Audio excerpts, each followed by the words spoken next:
प्रिय छात्रों, किरण क्लासेस में आपका स्वागत है। मैं ओझा सर आपको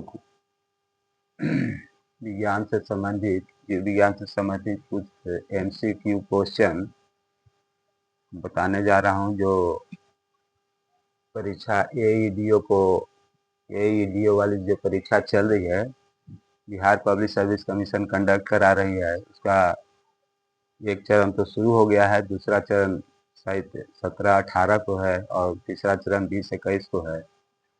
तो दो दो चरण जो बच गए हैं और जो परीक्षार्थी दूसरे चरण और तीसरे चरण में सम्मिलित होने वाले हैं, उनके लिए बहुत उपयोगी है। काहे कि फर्स्ट फेज वाला तो आज हो गई है परीक्षा जीके जीएस का, तो बच गया दूसरे फेज का। और तीसरे फेज के जो परीक्षार्थी हैं, जो 17-18 और 20-21 को जो देने वाले हैं, उनके लिए जीव विज्ञान के कुछ 26-27 को क्वेश्चन है, एमसीक्यू क्वेश्चन। वो परीक्षा की दृष्टि से बहुत महत्वपूर्ण है और आने की संभावना है। इसलिए जाने के पहले, परीक्षा भवन में जाने के पहले इसको जरूर देख लें, शायद 2-4 प्रश्न लड़ जाए। जैसा कि पहले भी हम वीडियो में बता चुके हैं कि जीव विज्ञान से ज़्यादा क्वेश्चन रहेगा और भौतिक विज्ञान फिजिक्स से भी ज़्यादा क्वेश्चन रहेगा। केमिस्ट्री से क्वेश्चन कम रहने की संभावना है, इसलिए इस पर ज़्यादा ध्यान देंगे। 20-25 क्वेश्चन विज्ञान से रहता है, 20-25 क्वेश्चन कम नहीं होता है। अगर 20-25 क्वेश्चन आपका ठीक हो जाता है तो आपको ग्रेडिंग में अच्छा स्थान मिल सकता है। तो चलिए आइए शुरू करते हैं। पहला है कि मनुष्य के शरीर में सबसे छोटी हड्डी कौन सी है? स्टेपीज नाम है, उस छोटी हड्डी का नाम है स्टेपीज। अंगुलियों में, पैर की अंगुलियों में पाया जाता है। दूसरा सवाल है, मनुष्य के शरीर के सबसे लंबी हड्डी कौन है? तो फीमर है, जांघ में पाया जाता है। मनुष्य के कशेरुकियों की संख्या, वर्टिब्रा की संख्या 33 है। सबसे लंबी पेशी सार्टोरियस है मनुष्य के शरीर का। मनुष्य के शरीर में कुल पेशियों की संख्या 639 प्लस है। कुल पेशियों की संख्या 639 प्लस। बड़ी आंत की लंबाई 1.5 मीटर। मनुष्य में सबसे बड़ी ग्रंथि, बड़ी वीवीआई क्वेश्चन है, पूछता है कि मनुष्य के अंदर पाए जाने वाली सबसे बड़ी ग्रंथि क्या है?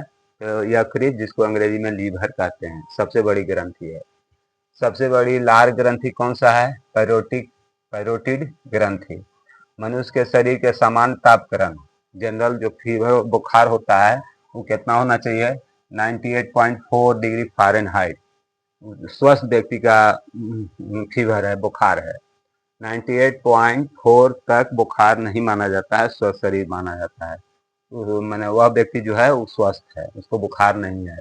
अगर 98.4 डिग्री फ़ारेनहाइट को सेंटीग्रेड में बदलिएगा तो 37 डिग्री सेंटीग्रेड आता है। फ़ारेनहाइट को सेंटीग्रेड में बदलने के लिए C/5F - 32/9 के फार्मूला है, उसको आप बदलिएगा इतना को, तो 37 डिग्री सेंटीग्रेड आएगा।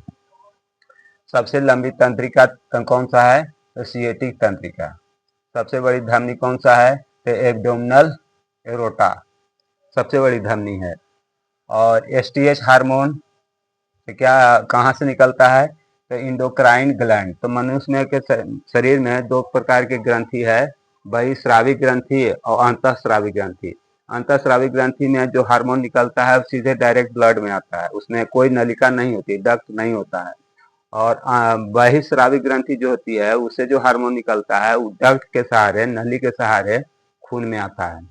तो एसटीएच हार्मोन जो है इंडोक्राइनिक होता है। अंतःस्रावी ग्रंथि है जिससे जो हार्मोन निकलता है वो डायरेक्ट ब्लड में आता है, कोई नली उली नहीं, डायरेक्ट ब्लड में आता है।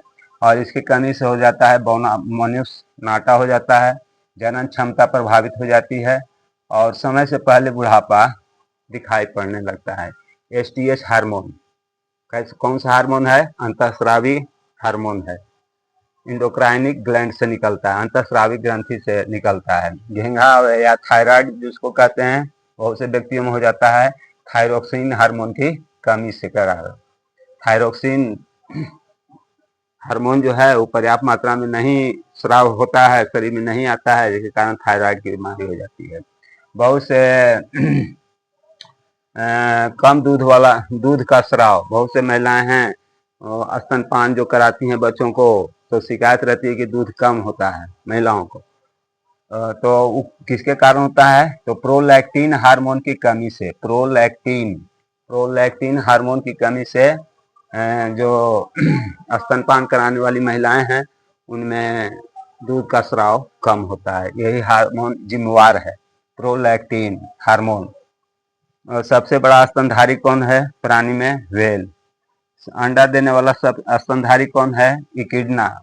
स्तनधारी किसको कहते हैं? मैमेलिया, जिसमें मादा जो है अपने बच्चे को स्तन से दूध पिलाती है, बाह्य कर्ण पाया जाता है, ये सब लक्षण है स्तनधारी का। तो इकिडना एक ऐसा जीव है जो अंडा देता है, जबकि अंडा देने का काम एब्स पक्षी वर्ग तक ही सीमित है, लेकिन ये स्तनधारी है, अपने बच्चे को दूध पिलाती है इकिडना, लेकिन फिर भी वो अंडा देती है स्तनधारी। तो सबसे बड़ा स्तनधारी व्हेल हो गया, और अंडा देने वाला स्तनधारी मैमेलिया इकिडना हो गया। अब सबसे छोटा फूल भी पूछ सकता है कि सबसे छोटा फूल किस पौधा का होता है? तो वुल्फिया है वो फूल का नाम, वुल्फिया पौधा का। और सबसे बड़ा फूल कौन होता है? रिफ्लेसिया पौधा का।